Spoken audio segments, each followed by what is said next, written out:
কাঞ্চনজঙ্ঘা স্টেডিয়ামের high voltage জেনারেটরে 4টি battery চুরি করে পালালো চোরের দল। সোমবার স্টেডিয়ামের 13 নম্বর গেটের পাশে থাকা জেনারেটরের ঘরের লোহার গেটের হ্যাসবাল ভাঙা দেখে খবর দেওয়া হয় পৌর নিগমে কর্মরত অফিসারকে। এরপর খবর যায় শিলিগুড়ি থানায়।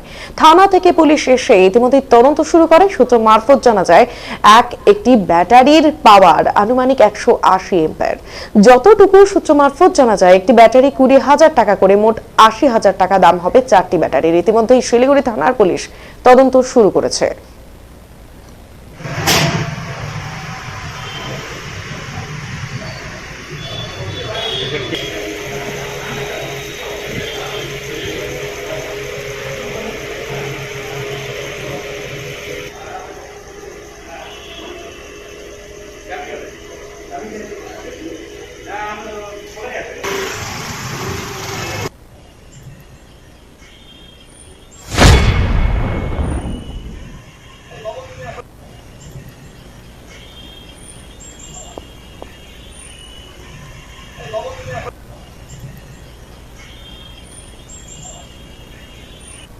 এখানে ব্যাটারি এখানে থাকতো দুটা করে ব্যাটারি। টোটাল হচ্ছে আপনার 3টা মেশিন তো 4টা ব্যাটারি গেছে। 4টা চলে গেছে, 4টা গেছে তো 4টা গেছে, দুইটা মালে 4টা গেছে।